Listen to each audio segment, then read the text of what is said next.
లక్ష్య సాధనకు కృషి పట్టుదల అవసరం. ఉచిత పోలీస్ శిక్షణను సద్వినియోగం చేసుకోవాలి. Jagtial rural CI Damera Sudhakar. కృషి పట్టుదల ఉంటే మనం అనుకున్న లక్ష్యాన్ని సాధించగలుగుతామని జగిత్యాల రూరల్ సిఐ దామెర సుధాకర్ అన్నారు. వాల్మీకి ఆవాసం సేవాభారతి ఆధ్వర్యంలో ఏర్పాటు చేసిన ఉచిత పోలీస్ శిక్షణ శిబిరాన్ని రూరల్ సిఐ సుధాకర్ సందర్శించి అభ్యర్థులకు పలు సూచనలు చేశారు. ప్రణాళికాబద్ధంగా చదవడంతో పాటు శారీరక కార్యక్రమాలను నిరంతరంగా కొనసాగించినట్లయితేనే పోటీ పరీక్షల విజయం సాధించగలుగుతారని వివరించారు. 3 నెలల కాలంలో ఎలాంటి ఆకర్షణకు లోను కాకుండా ఉద్యోగం సాధించాలనే పట్టుదల ఉండాలని అన్నారు. పోలీసు వృత్తి అనేది సమాజంలో బాధ్యత గల ఉద్యోగమని, దీన్ని సాధించడానికి శారీరక శ్రమతో పాటు విషయ పరిజ్ఞానం, క్రమశిక్షణ, కఠోర పరిశ్రమ కూడా అవసరం ఉంటుందని అన్నారు. ఎంతో మంది గ్రామీణ యువకులకు పోలీసు ఉద్యోగం మీద మక్కువ ఉన్నప్పటికీ ఆర్థిక భారంతో కూడిన కోచింగ్ తీసుకునే పరిస్థితుల్లో వారి పోలీసు ఉద్యోగం కళ నెరవేరడం లేదని అన్నారు. జగిత్యాల జిల్లా కేంద్రంలో వాల్మీకి ఆవాసం ద్వారా హైదరాబాద్ స్థాయిలో శిక్షణ ఇస్తున్నారని, దీన్ని సద్వినియోగం చేసుకుని పోలీసు ఉద్యోగం సాధించాలని ఆకాంక్షించారు. దేశ సేవ, సమాజ సేవ చేయాలనే ఉద్దేశంతో శిక్షణ పొందడానికి వచ్చిన యువకులు క్రమశిక్షణతో ప్రణాళికాబద్ధంగా చదువుకుని లక్ష్యాన్ని సాధించాలని అన్నారు. కార్యక్రమంలో సేవాభారతి జిల్లా అధ్యక్షులు ఎస్పీ సుబ్రహ్మణ్యం, వాల్మీకి ఆవాస కార్యదర్శి మదన్ మోహన్ రావు, కమిటీ సభ్యులు సంపూర్ణాచారి, చంద్రశేఖర్, బొమ్మెర సత్యనారాయణ, సురేష్, సుమన్, తిరుపతి తదితరులు పాల్గొన్నారు.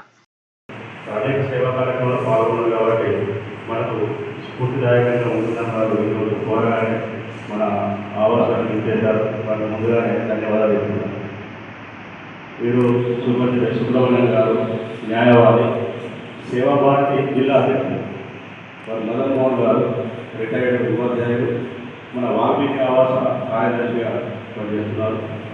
అదేవిధంగా సేవాభారతి ప్రాంత సభ్యులు సిరిసిల్ల వేణు గారు, సేవాభారతి జిల్లా కమిటీ సభ్యులు. జగిత్యాల ప్రాంతం కల్లోలిత ప్రాంతం, బాగా డిస్టర్బ్. గ్రామాల అభివృద్ధి నత్తనడకన కాదు, ఇంకా అంతకన్నా వెనుక ఉన్న సమయం 1992 ప్రాంతంలో.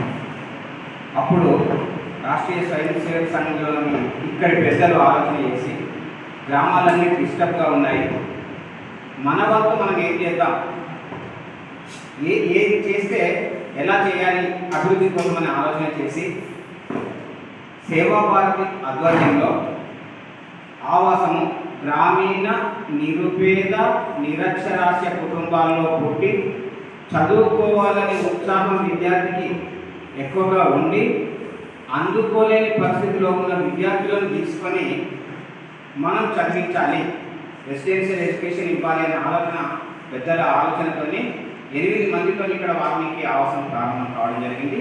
అది ఎస్ఆర్ఎస్పి క్వార్టర్స్లో చిన్న ఒక క్వార్టర్.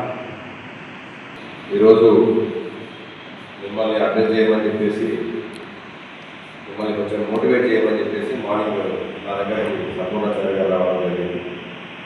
ఇక్కడ జరుగుతున్న కార్యక్రమం, ఆ తర్వాత మేము చాలా విషయాలు చర్చించుకున్నాం. నేను కూడా ఇంతకుముందు ముందు వక్తలు మాట్లాడుతూ నా గురించి నేను చెప్పాను, సేవాభావంతో కొన్ని పనులు చేసినామని చెప్పేసి. అది ఒకప్పుడు ఇంట్రెస్ట్, నాకు కొంచెం ఇంట్రెస్ట్. నేను రూరల్ బ్యాక్గ్రౌండ్ నుంచి వచ్చినాయి కాబట్టి కొంతమంది రూరల్ బ్యాక్గ్రౌండ్ పిల్లలకి ఏదైనా చేయాలనే ఒక తాపత్రయంతో కొన్ని కార్యక్రమాలు చేస్తుంది. అది ఒక తృప్తినిచ్చింది. అది మీరు కూడా ముందు చేస్తారని చెప్పేసి నేను భావిస్తూ, ఇప్పుడు మీ అందరికీ తెలుసు పోలీసు ఉద్యోగం అంటే 2 ఫేసెస్లో ఉంటుంది. ఫస్ట్ ఒకటేమో ఫిజికల్ టెస్ట్, రెండోది వచ్చేసి రిటర్న్ టెస్ట్. ఇవి 2 ఇంపార్టెంట్. సో ఫిజికల్ టెస్ట్లో మనకి ఫిజికల్ టెస్ట్లో ఈవెంట్స్ ఉంటాయి. ఆ ఈవెంట్స్ 5 km కావచ్చు, రన్నింగ్ కావచ్చు, తర్వాత షార్ట్ పుట్ కావచ్చు, హై జంప్ కావచ్చు. ఇవన్నీ నేను ప్రిపేర్ అయినప్పుడు నేను 2004 బ్యాచ్, 22 సంవత్సరాలు అయితే నేను పోలీసు ఉద్యోగానికి వచ్చి. సో అప్పుడు మేము ప్రిపేర్ అయినప్పుడు ఫిజికల్ టెస్ట్ 5 ఈవెంట్స్ ఉంటాయి. 5 ఈవెంట్స్లో మేము ఉత్తీర్ణత సాధించాలి. సో దానికి మేము యూనివర్సిటీలో చాలా మీలాగానే చాలా కష్టపడాము.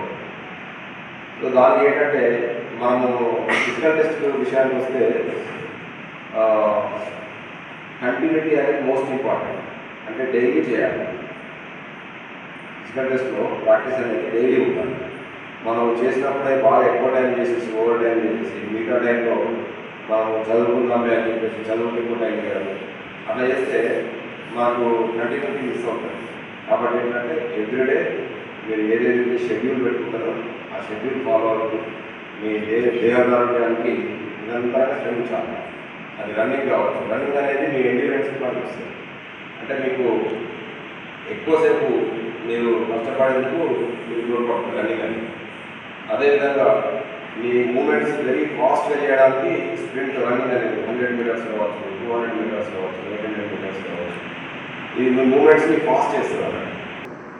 మా ఫిజికల్ ట్రైనర్ కూడా ఆయన మంచి ఫిట్నెస్ రోజు నాలుగు జిమ్కి వస్తారు.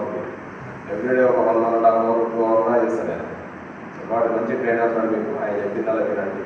ఇంకేమైనా మీకు ఏదైనా సందేహాలు ఏదైనా ఉంటే అవసరం అనుకుంటే నా నెంబర్ నోట్ చేసుకోండి.